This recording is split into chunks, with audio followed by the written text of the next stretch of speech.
Hey everyone, so here it is, the MEMBA Interview. MEMBA, to preface, is an electronic duo consisting of two guys by the name of Ishan and Will. Ishan is from, I believe, India and London, lived there for a little while before moving to New York, going to NYU. And Will is from Portland, Oregon, or maybe just Oregon, but he ended up going to Dubspot, and the two met. I won't reveal how they meet. It's actually kind of funny, but the two met and have been making music since. And both guys are really great. We talk about a lot of great stuff. Super amazing guys. Make great music. Go check them out. But enjoy this interview. Thanks a lot. Here we go. Well, how'd you guys like meet up? So we met like in India. We were on this archaeological dig, yeah, and like we were digging. Wait, you're in a dig? Yeah, deep dig, dude, in this Wow. forest, and our shovels touched, man, and all and all of a sudden, Will and I were like, Just wow, the spark, right? I like The this spark? dude. Yeah, we had this moment. So since then, we've just been making beats. Right. Yeah, I respect that. Yeah, it's real Indiana Jones. Yeah, it's real gotta Indiana love Jones it. thing. Gotta love that. That's awesome. Well, kind of getting more into the music side now. I think you guys like have a really, really unique sound, and not in just like the general sense, but like, I mean, you guys really hone in on like I want to call it like a softer trap and dubstep kind of mix with a lot of tribal and like really interesting like sounds and really interesting production techniques that like I tried to break down your guys' tracks the other day, and just getting in there and kind of analyzing some of the stuff, listening, like trying to really hone in with my ears and everything, but it was tough, and I think it's a really good like sign of like a great producer and a great producer team. I mean, and then before we really get into that, I'd like to ask you guys like about kind of the group dynamic. Like how does that work? How does it work for you guys? Why has it worked to this point? And kind of that whole side. So I mean, either of you want to expand on that? Yeah, Will and I usually just like Will will be doing a lot, and I'll be holding his hair back for him, and then we kind of hold hands on the mouse sometimes, and get real friendly in the studio every time. Right, like, every day for 9 hours a day. Isn't that right, Will? That's how we do it. 9 hours a day? No, you do his ponytail? We do this thing full time, and like we both do our own starts a lot because we like to write a lot, and we'll kind of bring them in and show each other, and whichever one we connect to, we'll kind of finish together. But we pretty much, once a start's been born, we like hone it in together in this room pretty much. And we like to be, I don't know, the strongest ones tend to happen when we're both kind of in the same space. And Yeah. In terms of our sound, when you're saying like the tribal influence and stuff, we like to like it's electronic dance music. Use it however you want to use it. Right. The umbrella. But we want to incorporate rhythms and like polyrhythms and things from like different cultures around the world without it getting too confusing, but like really just like where you still can like like really dance to it live, but like polyrhythms and vibes around the world. Yeah, mixing world rhythms is kind of why Will and I connected so strongly when we met, was because we were both just so into that, like the way Indian and African rhythms are, they're amazing. They find pockets that Western rhythms sometimes don't. Yeah. So we just like exploring those and kind of mixing, because the whole world's kind of, with the internet, it's all about globalization. Everything's blending, So our music is kind of just a reflection of that. Yeah, definitely. You see people getting like super popularized, like Muramasa, kind of uses like a lot of that like more Chinese organic, sound. Yeah. more organic sound. Because it puts you in a place like Right. it's like kind of a journey rather than just like a dance tune where it's like fun, but like there's a little bit more depth to it. Yeah, and I think you guys like, I think you guys have found like the perfect like balance of being able to like go hard to it, but also like enjoy it for being something so unique and like almost ethnic in a way, and like whether it's that flute, like the fluty more kind of sounds, or like we're suckers for flute. yeah, exactly. Ripping a big flute line over a big beat is one of the most satisfying things things on earth, really. Yeah. I mean, I really see that kind of route is where electronic music is definitely heading. I definitely try and get more like interesting in my productions. It's definitely forced me to get in a more like ambient texture, but also with kind of like a nice driving bass line. Like I think your guys' all your tracks like occupy a really unique space. There's like, I don't know what your textures are. I mean, maybe you guys can expand on that, but a lot of your like textures and the space that you put your sounds in work really well and complement each other really well for me when I'm listening. Yeah. Thanks, man. We honestly like I take out this little H2N Zoom recorder, and it's so tight. So when I go on holidays, like I went to Africa recently with my parents and stuff, and like I'll just take that thing and record a lot of Foley. Sometimes we'll put things like that in. We record stuff out around here. Like we hit this couch a lot because it's got a real nice boom and a bap. So yeah, doing like organic things that are from our life like help. I think. Right. That makes a lot of sense. sense. Process as well. We really try to take traditional mixing and like warp it a little bit to like spatialize things and put them in places like panning or reverb or something to like make it feel like it's in a different space than just like a really crisp, huge mix. You can make like there's a lot of creativity in mix. Yeah, you can make something. The same thing sounds so different by just where you put elements, and I feel like making some like creatively bad mix choices sometimes can actually be like amazing. So yeah, the way you place things is incredibly important. So kind of piggybacking off of that, I wanted to ask you guys specifically in Lurking. There's that last bit of the song. And there's like, I don't know what it is, but it's like almost like a vocal, but I feel like it may be layers. That dude, like the main vocal that's kind of yelling, like. I'm not sure. I remember it distinctively. It almost sounds like it's someone having sex or something, but it's not, and it's like so like smooth in the mix. I don't know what it is, but I love that sound. That may have been. I think maybe you're talking about just the Vindon like vocal layering, and we just band past it. It was like. It's like the last like drop-ish part. Not drop. It's not a drop, but it's like a. It makes me get down every time. I'm like, ooh, let's go. But so like that's what actually was just a synth lead. Yeah, that's really Serum. That was just Serum. That was just Serum. Sine wave, just like creative. Just so we found the right way to distort it.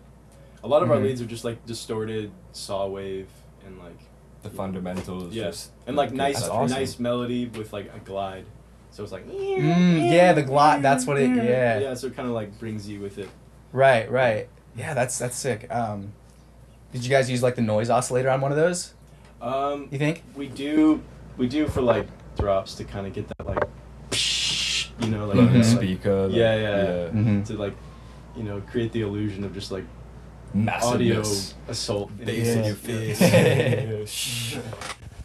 Would Serum be kind of your guys' go-to synth? You think? For like electronic sounds, yeah. Like nothing organic. If I wanted to just like make it sound like computers, Serum's the go-to. Yeah, definitely. I'm always using Serum, but I think something really interesting you guys talked about was like using the Zoom recorder. Could you guys give me an example, perhaps, of like when you use a Zoom recorder and it ends up being one of your like main parts of your track, maybe main synth, maybe it's main kind lead? of never really been a main part. No. We usually use it more for like texture or like drum crisp or like adding realness to something so digital, Right. So it's usually not like we're not really going to make a lead out of it. I mean, we've tried, but sometimes none have made works. the cut. We've like made sounds with our mouths before and like sorted them and get a lead sound, but never like really in the foreground. We keep it like crispy in the background, like texture. You guys talked about like organic sounds. Like what would be your best tips for young producers listening to this to get really organic and original and unique sounds like that?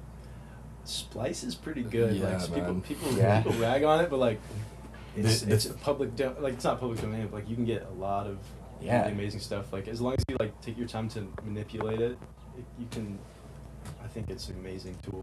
Yeah, to I get would stuff say that. like piggybacking off of that, like Splice, Sample Phonics, and some of those companies, they have everything. It's all about what you choose. So it's like you've really got to take that extra time to dig through like hundreds of samples rather than tens of samples. Right, not just And clicking the your- top Yeah, pack. your and like dig. Your taste taste is is- everything. yeah, 'cause- So you've got to be very aware of what you're picking, and then once you've got it, do a little something, like maybe just where you place it, how you mix it, how you saturate it, to make it your own, you know, because otherwise people are just gonna, nowadays people literally call you out for that Yeah. shit, so you Right, can't be doing straight that. ripping a sample. Yeah. Just dig a lot and then make it Figure out what you like. Like it's really hard to do, but like if you know what you like, it makes things kind of easier like that, because then you can really just like do it how you would do it rather than just like what the sample is. or what people are doing. Yeah. That's a whole nother thing. Right, right. Definitely. I definitely agree with that. Splice is a good resource. I mean, I know I like to like I'll search for something and then like go down to the page list and go to like page 500 or something just to make sure that like nobody else is gonna be using these. That's a like, good move. Yeah, I just haven't like get a done that. I go random fucking one. linear. That's cool. But yeah, that's definitely a great tool. I know a lot of people listening will like be interested in a lot of the more theory kinds of things, more classical things, because a lot of people get intimidated by that. Yeah, that's very. It's the DAW can't do that for you. you know? Exactly. Yeah, Yeah. that's like the one thing you can't do. It's separate. Right. So to start you guys off, I don't know if you guys have heard of this new program that Mixed and Key came out with called Odyssey, where it makes chords for you. Oh man. Like Oh, based I off didn't know of about that. yeah, so you can pick a key, pick a tempo, and it'll make chords for you, and then it'll you can like also like create your own rhythm to it. And there's like around like 200 to 300 presets for rhythm on top of that, and then you can make a Oh. bass line, and then you can make a top melody from there. But obviously, Is it printed out but to does MIDI it- afterwards? yeah, yeah, it Wow. converts to MIDI files. I wanted to get you guys' take That's on that. nice. That's a 'Cause good. you think that's a good tool? subject for sure. It's a great tool. I mean, it just makes it more like the future producer. Will said this. Taste. It's all about taste. Taste. It's It's going all to be about taste. 100% taste, because everyone will be the best musician Like in the world. technically, you don't need. There's no barrier to entry technically Exactly. anymore. Like Yeah. it's It's like, just what you choose. To So what does taste mean to you then? what you think is tight? and Right. how you put it together and where you put it in space, because that's Yeah. like the one thing that I don't see readily happening. You've got 20 to 20,000 hertz, and it's like how you feel that, Mhm. and that's the game every time. Yep. You know. Right. So it sounds like you guys are like super big on like mixing the right way and mixing Creatively. creatively. Right. Yeah. Right. To a way, like I think I'd mentioned this earlier about kind of how you guys really put your songs into a space, and like that's where the space is really created, right? In the That mix. you it's think? actually that I feel like is a combination of everything. You know, Mhm. even the key you choose is so important. The bottom line is the soul of the song. So like, the bottom line is often where we start and where we'll argue Yeah. the longest. Is like, is that bottom line Yeah. right? Especially And for dance music. Like, Bottom Yeah. line meaning like the bass. like the bass note of all the Right. chords follow. Or All everything low- else is yeah. just harmonically coloring that bottom line. So it all comes down to that. You know. Yeah. Mm-hmm. And that's something that we, spend the longest on. And when you know you've got that right bottom line, then you're off to a really good start. Mhm. You can build the song off of that, and generally it's going to be like pretty strong. Yeah. Mm-hmm. It's like building a human every time. As long It's as like- you make sure and you take your time that the bottom line is something that you're like it tells a story, Yeah. and then you can build your chords and your beat off of that, Yeah. and that's a good technique to do. Right, especially for the people like who don't know how to start a track because they think they don't know theory. If you can just get the bottom parts Start right, like small, you're saying. Yeah, start with the subtle Yeah. things that you're like you're Mhm. like, wow, this is really something special, and then build off of that. So a lot of your would you like, or could you expand a little bit on your guys' like chords? Do you stick to a lot of maybe 4-chord progressions? Do you go further out? Do you like Han Solo like pretty much just use 4 chords the whole time? You guys are a lot different than him. Yeah. But I don't know what your guys' kind of style is. It depends. I mean, we honestly, we do a lot of production for other people too. We do pop, we do jazzy stuff. So we Mhm. kind of like use the coloring that's appropriate for what you're working on, So, Mhm. Yeah. but I guess for our member thing, it depends. If we're doing a filthy stank one, then I think it's gonna be not if you many, do not too harmonic. if you do more chords, it's harder to like understand, but you can tell more of a story because if you use more than 4 chords, just because you can go different places, you can go high or low and like in between. Yeah. But if you do 4, it's like everyone just kind of knows where it's at, and it just like you can really use those to just keep people engaged and then do more interesting things around that. Right. That definitely makes sense.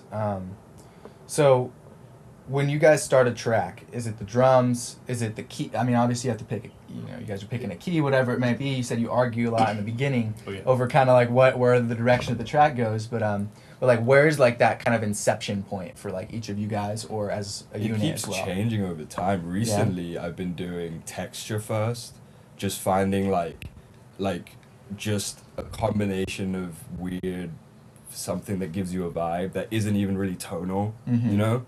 And like I kind of got that from watching Flume talk about his stuff, because he said a lot of Skin was like that. And if you listen to those, I get really inspired by that, you know? Yeah, especially Helix. I mean, like you can definitely feel like the texture and like the fluty overtone, you know, definitely. Exactly. So I've kind of been doing that for a while, but earlier when I started, it used to always be drums first because that was my strong suit. So I'd just be like drums, you know, and then try and write something on top of that. But it just, it's always changing, and I think that's a good thing too. Yeah, because that's how your sound develops, you know? Right. I think I like when artists, you know, like you can see a change in their music over time. I like growth. Yeah. It's, I mean, for better or for worse, I always respect it. So that's just what we try to do, because we like to stay interested, and how we stay interested is we kind of keep switching up sounds every once in a while. Yeah, we just keep our core of like the world influence thing, and got this kind of feeling that we know is right, you know. But it's just like, how can we keep trying new ways of exploring that? Right, that same kind of feeling, overall vibe of the tracks, definitely. Yeah, I think that's a really good point. You know, a lot of people kind of will just be all over the place when they're starting out. You know, you got to find that. It doesn't have to be the same kind of track every time, but it does. You do want to kind of keep an overall theme to the feeling that your music is trying to convey. It's actually something I'd like to tell you about in that regard. So we're working on our debut EP right now. It's called Saga, and it's going to be part of this trilogy. So there's going to be 3 EPs. Each EP has 3 songs, and each EP is exploring a different world in the MEMBA universe, and each world is centered around one emotional core. So the first one is just filth, like hedonistic, just horrible filth. So it's like this like planet where it's a really primitive civilization, and they just go after what makes them happy, and unlike on Earth where we tend to, you know, sometimes feel guilty about it, or your body like gives out or whatever, they just don't. They just keep going. They love it and they keep doing it, and that's just them. So we kind of like have this world in our heads, and then we tried to be like, what does this place sound like? So we wrote 3 songs that we feel come from that planet. And we're working on our first music video and stuff, and in it we live a short life on this planet, and then we die, and then the planet dies, and then the beginning of Saga 2 will be another world, which is going to be like a very advanced civilization, to the point where everybody's completely equal and all they do is make amazing art. So that's going to be the second world, and then amazing. The third world we don't even know yet, but we're going to figure it out. We're figuring it out. So when can we the people be excited to hear that? We're planning to release it in June at the moment. The first EP. First EP, Saga 1.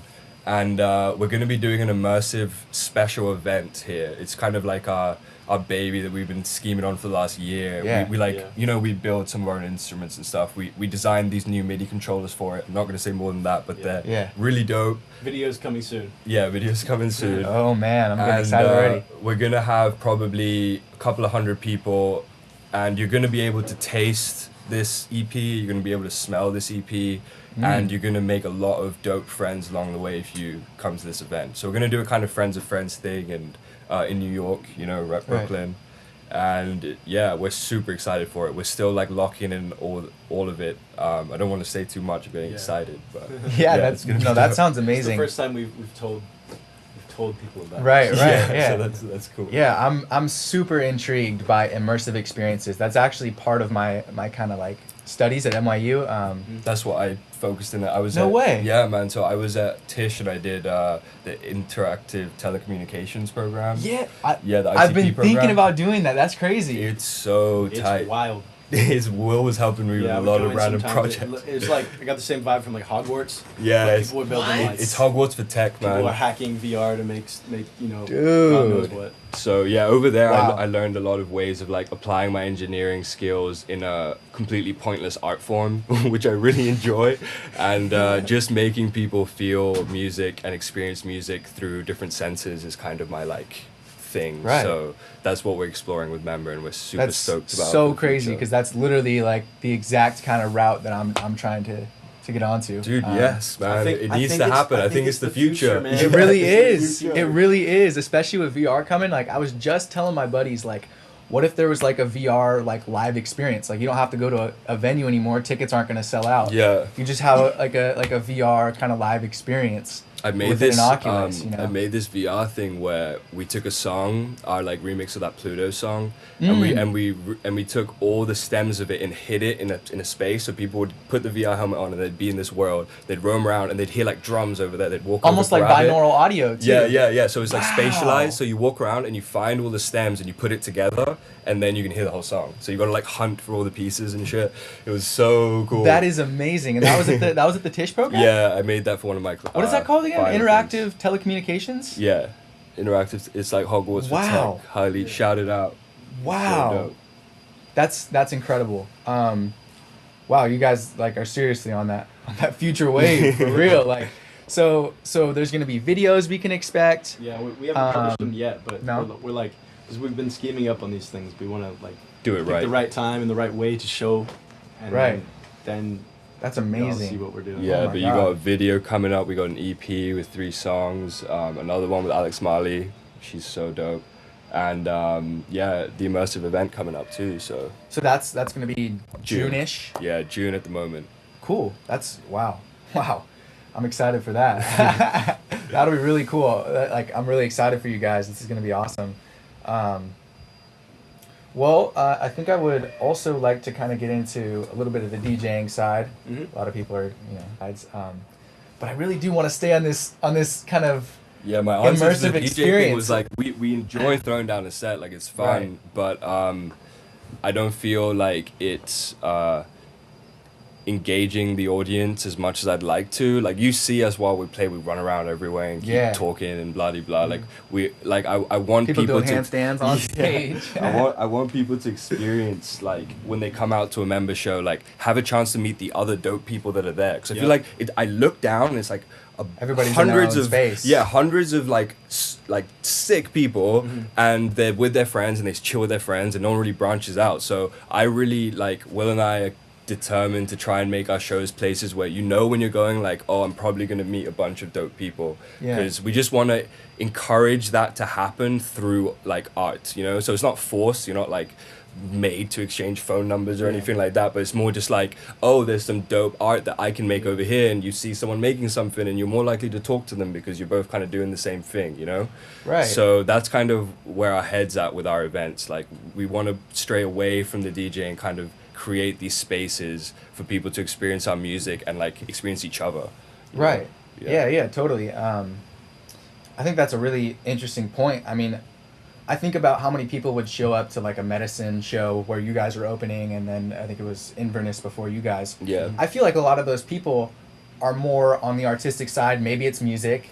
Maybe they like to draw. Like I think it's really interesting that you kind of point Brooklyn that crowds, out. Exactly. So yeah. dope. Right. So So like dope. it's really Everyone's interesting. so swag. Like it's amazing. Yeah, like being able to bring people together like that, I think is a really, really cool opportunity that like you guys have in that space. That's And really everything. right. Really, with music, just like a sense of like people in the same space, like feeling it. Right. Yeah. It's pretty spectacular. I always grew up being so like logical and like everything's so purposeful and music's so pointless, and like it just somehow has a stronger power than other things to just like bring people together. Yeah. It's amazing. I don't get it, but I love Yeah. it. Like Yeah, right? Like you think about it abstractly, like what really is music, but like at the same So, time it like yeah. is so incredible. in society, Like yeah. it brings people together like nothing else does. and I think obviously an immersive experience is really the future. You want people really to taste is. how filthy this EP is. Yeah. Taste the filth. You're gonna start handing out like just brown drinks, Yeah. green alien drinks or something. Yeah, there's gonna be some drinks and some food, something that you eat. Like oatmeal and Fireball. Yeah, we're thinking maybe like Pop Rocks and Fireball, like Oh my concoction God. kind of thing. Yeah. It's gonna be just sensory little pops overload. and Sensory yeah. overload. That's what this EP is. This first one. So That's so crazy. Oh my God. Yeah, that's really interesting. Interactive telecommunications. That's It's it. a Right? I mouthful. gotta ITP, nail just that search in. ITP. Yeah. ITP. Yeah, I might. it's honestly a dated name too. You should think about it as like the interactive Telecommunications. technology program. That's Yeah. way more like what it is. Yeah. But it's called interactive telecommunication. Right. Yeah. Actually, in one of my classes right now is like it's called storytelling in the digital age, and Oh, so like that's right now cool. we're about to go to we're actually late at night. It's not till 6. We're taking a field trip to like a VR arcade. Oh, I've Here heard in about New that. York. I've always Yeah. wanted to Wanted go. to go. It's downtown. Where? It's on Orchard. Let me know how that It's right. is. It's in Soho, pretty much. Gotta go. That's a sick. Yeah, I'll show you guys the address right now. I'll show Oh, you where it sweet. is Yeah. on maps. But Let me know what you think. as yeah, well. no, I definitely will. It's gonna be interesting. I feel like I'm really interested to see like where the technology really is, because like you have a perception, and then you have like just the day-to-day Oculuses that anybody could pick up, you know, and like put their phone Yeah. on, and you're like, oh, this is kind of cool, but like, what is this really? But like, I feel like this place is gonna have like you're gonna be able to get a good feel. The vibe is so much better because you can actually walk around. It has the like infrared poles, you know, detecting where you're at, which means people get less sick. Like with the Oculus and stuff, you get that weird motion sickness. Yeah. And after, even when I was working on my project, 20 minutes after you're working, you start getting a headache. It's so annoying. But with the Vive, when you can walk around, it's way better. So I assume they'll have that there. You're Yeah. gonna love it. Yeah. Yeah, definitely. I'll let you guys know how that is. I'm really looking forward to that. But yeah, this has been awesome. I just want to. I think the last few things I want to kind of touch up on with your experience coming up. So I really want to kind of hone in on that for the last part, and just kind of see like, is there any other thing you can kind of give me about that? You know, I'm trying to dig. I'm trying to We're dig building here it a as little we bit. go. So like, Building there's some it. things we don't even know. Right. We're kind of just we're gonna like be releasing them as we're making it. All right. so. Another little thing is like, we're not gonna have other musicians opening for us. Mm-hmm. There's gonna be some weird performances going down. So that's you're gonna don't expect like a regular show when you come to it. It's gonna be weird and amazing. Right. You know, I've actually I'm really interested in this like whole sphere of immersive content. There's a guy in New York who does something called he owns a company called BBQ Films, and he essentially kind of does a similar thing but with like old movies that he really enjoys. So he'll throw a party where he has like a Back to the Future theme, and everybody comes and wears Marty McFly stuff or whatever it is, and they serve whatever, you know, and then they have the movie playing. They also have actors playing out some of the scenes simultaneously. That's amazing. Food and the whole thing, drinks. Yeah, this And is they'll have definitely Doc on that Brown tip. behind the bar.